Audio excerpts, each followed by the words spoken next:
Tema kita bukan perjuangan 950 tahun. Perjuangan besok dan lusa. Nanti kajian yang selanjutnya kita akan berbincang tentang perjuangan 950 tahun. Kayaknya kita belum kuat untuk berjuang 950 tahun. Kurban jemaah. Harapan semuanya berkurban. Nabi Ibrahim disuruh mengorbankan anaknya, antum tidak. Antum hanya seekor lembu, sapi. Berat tuh satu sapi, Ustaz. Dibagi 7, nggak apa-apa. Kambing Masya Allah jemaah. Antum boleh berkorban kambing umurnya 1 tahun kalau kambing kacang. Kalau domba, menurut pendapat yang lebih kuat 6 bulan boleh. Tapi harga domba 6 bulan berapa di Bondowoso? Berapa meter? Miliun nonus. Mahal banget. Masa 1,5 juta jemaah? Umur 6 bulan. Jember ke anak kasih 1 juta nanti. Kecil memang 6 bulan. Nggak terlalu besar. Artinya tidak harus orang kaya yang berkorban. Antum punya HP harga 2 juta lebih dari harga kambing. Jual handphonenya. Syuhal jemaah. Allah kasih ganti. Bukan 1 kali lipat. Bukan 2 kali lipat. Bukan 10 kali lipat. 700 kali lipat. Kalau antum percaya sih. Nah, berkorbanlah jemaah. Kita mau bicara fikih berkorban. Tapi sebelumnya, apa sih yang menyebabkan orang tidak berkorban jemaah? Karena masih banyak di beberapa daerah, di satu perkampungan, yang korban hanya 1 orang, yang korban hanya 2 orang. Padahal rumahnya bagus-bagus, setiap rumah ada motornya. Kenapa? Mungkin masalahnya ilmu, nggak paham, tidak mengerti, tidak ada yang ngasih tahu. Ini tugas kita, menyampaikan ilmu kepada mereka. Tugas antum. Ketika antum pulang dari masjid ini, bagaimana warga kampung antum, RT antum, tetangga-tetangga antum jadi faham tuh tentang bagaimana berkorban. Rasulullah Shallallahu Alaihi Wasallam berkorban 1 ekor kambing, 2 ekor kambing, ketika nggak punya, dan beliau pilih kambing yang bagus. Dan Nabi Ibrahim mengorbankan anak yang bagus, anak semata wayangnya. Belum lahir tuh Nabi Ishak, seorang anak dia yang ditunggu puluhan tahun, nunggu tuh anak dapat, suruh sembelih. Gimana coba? Antum ketika dapat rezeki, apa yang antum pikirkan? Awal dapat rezeki, mungkinkah kita berpikir untuk menyedekahkan rezeki tersebut? Kita tatkala dapat rezeki mungkin berpikir untuk renovasi rumah, ganti handphone. Ana udah lama Ustaz pakai ini Ustaz. Udah 2,5 tahun. Malu sama teman-teman ganti handphone. Ada yang ganti motor. Rasulullah SAW ketika nggak punya 1 ekor kambing, 2 ekor kambing. Tapi ketika beliau dikasih rizki oleh Allah Azza wa Jal, beliau tidak merenovasi rumahnya. Rumahnya nggak direnovasi. Sejak datang ke kota Madinah, rumah Rasul SAW hanya 5 kali 5 kira-kira. Nggak direnovasi, nggak dilebarin, dan beliau meninggal SAW di rumah itu. Tapi tatkala beliau punya rizki, beliau berangkat haji. Tahun 10 Hijriah beliau punya rizki, berangkat haji. Berapa kurban yang beliau bawa? 100 ekor onta aja. 100 ekor onta. Nggak mikirin rumahnya mau dibesarin, mau ditingkat, mau diperbaikin. Kita kadang-kala benar-benar memiliki pemikiran yang cetek sekali jamaah. Nih mumpung kau punya rizki, engkau bisa bangun rumah di surga Allah Azza wa Jalla yang tidak akan kehujanan, yang engkau akan berbahagia selama-lamanya, khalidina fiha abada. Tapi kata Allah, bal tu'thirunal hayatad dunya. Kalian itu lebih mementingkan kehidupan dunia. Ini cerita itu Nabi Ustaz, itu Nabi Muhammad SAW, itu Nabi Ibrahim. Kita kan manusia biasa.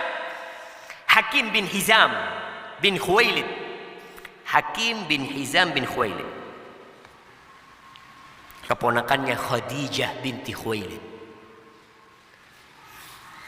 Dia ini sosok sebelum dia masuk Islam. Dia itu terkenal kemuliaan dan kehormatannya. Masih musyrik. Dia dilahirkan di dalam Ka'bah. Bayangkan. Dilahirkan di mana? Di dalam Ka'bah. Dulu Ka'bah itu punya 2 pintu. Di bawah pintunya. Jadi orang bisa keluar, masuk. Ketika umur Nabi 35 tahun sallallahu alaihi wasallam ada renovasi sehingga pintu Ka'bah dinaikkan ke atas jadi 1 pintu dan ada Hijr Ismail. Umminya Hakim berangkat ke dalam, ya mungkin dia habis beribadah masuk ke dalam, subhanallah, nggak tahan lahiran gitu. Itu Hakim bin Hizam bin Khuwailid, dan dia itu dalam masa kekufurannya dia itu cinta sama Nabi Muhammad sallallahu alaihi wasallam. Di Mekah itu ada namanya Darun Nadwa. Ada tempat untuk musyawarah tokoh-tokoh Quraisy. Baru boleh masuk ke sana itu orang kalau umurnya 40 tahun. Dikatakan kecuali Hakim. Dia umur 15 tahun sudah boleh masuk ke sana.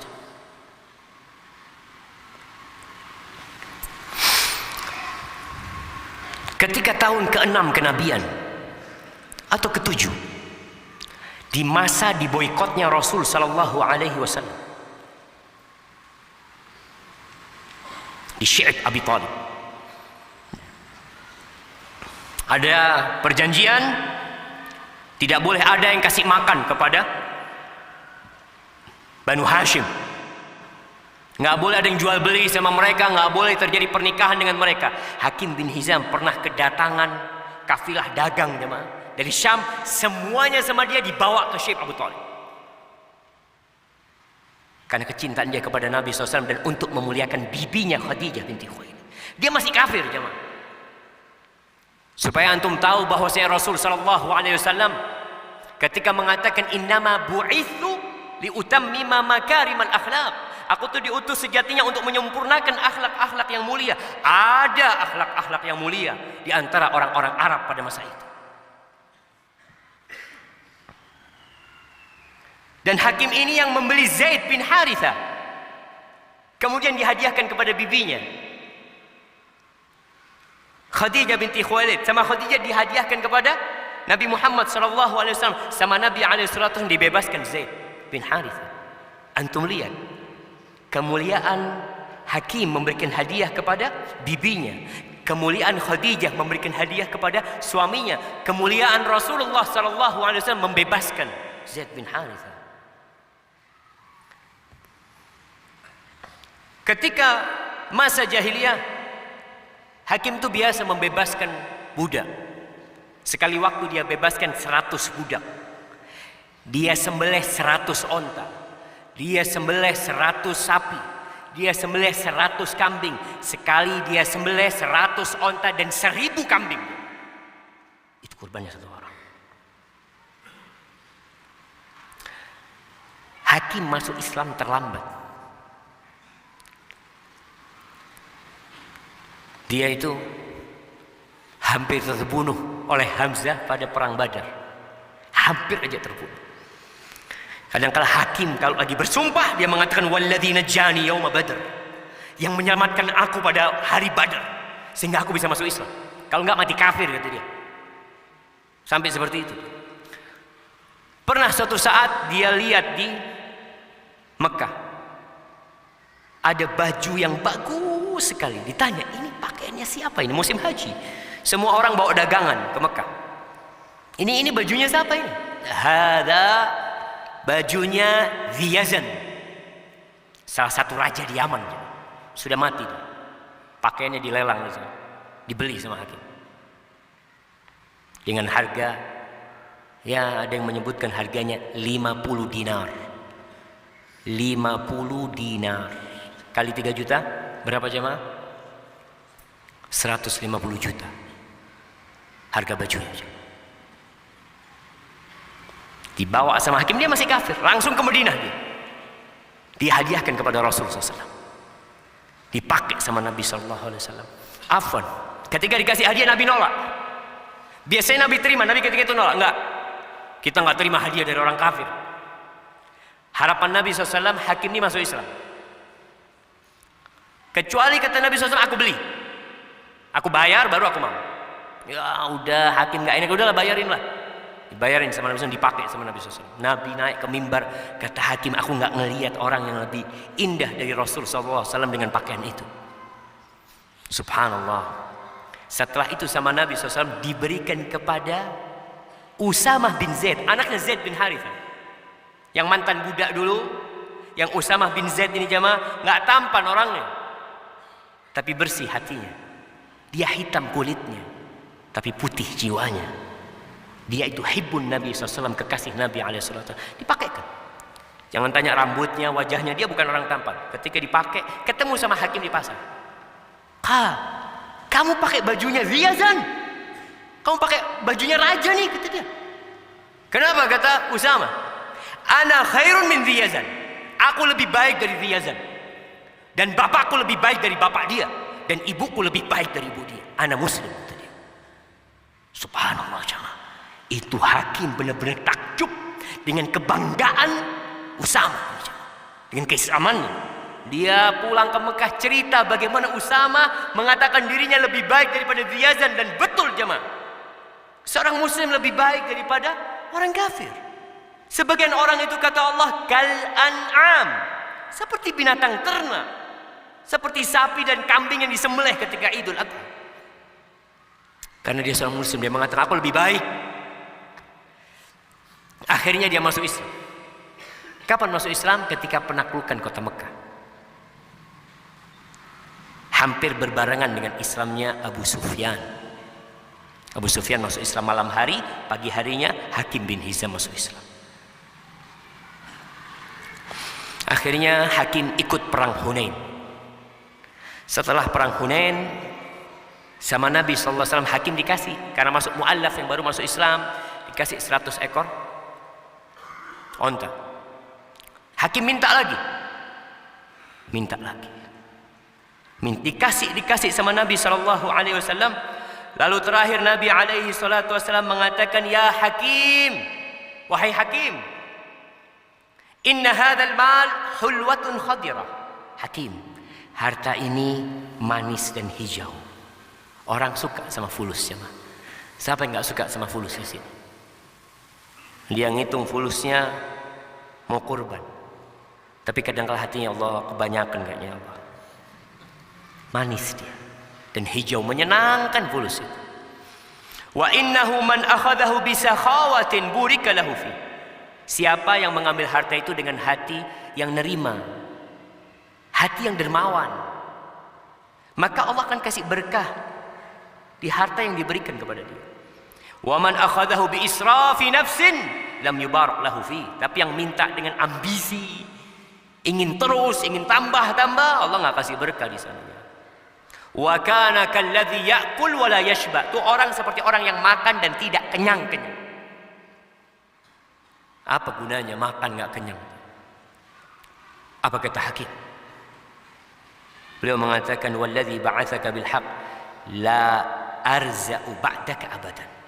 Demi yang mengutusmu dengan benar, aku tidak akan minta-minta lagi selama-lamanya. Nggak akan aku terima lagi sudah. Dan betul jemaah. Hakim dikasih di masanya Abu Bakar lah.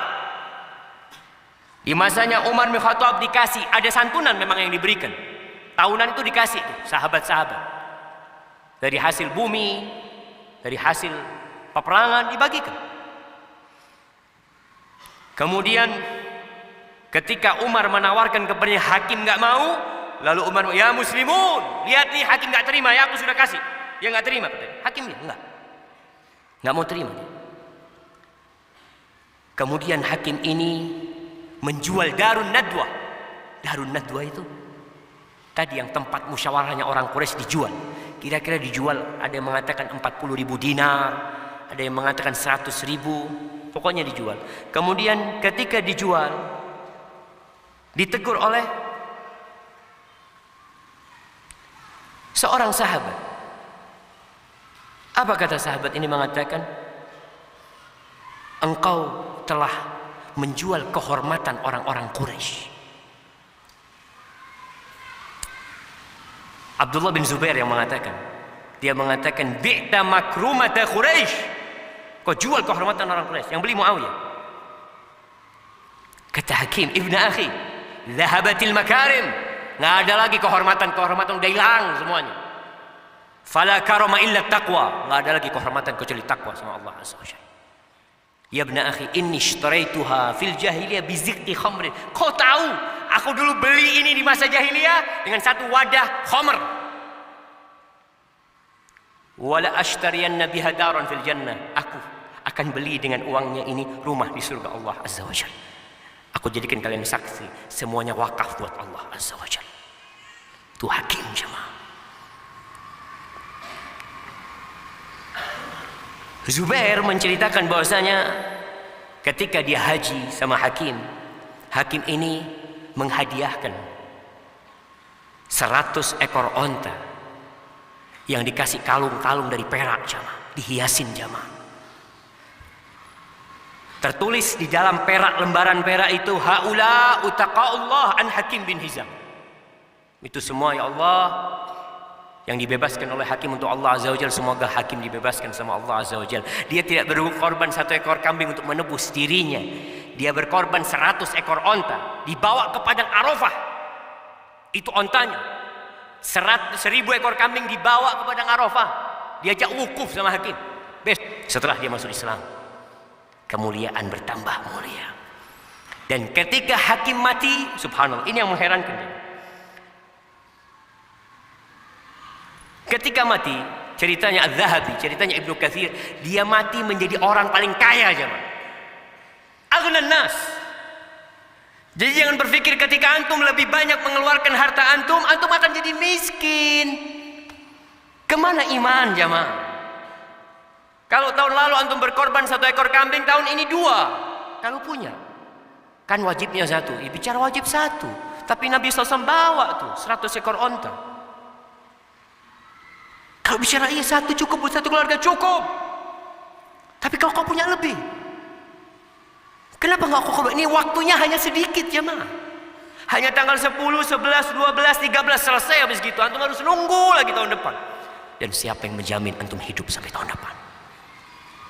Antum punya harta sekarang, nggak punya harta yang perempuan lihat kalungnya, timbang.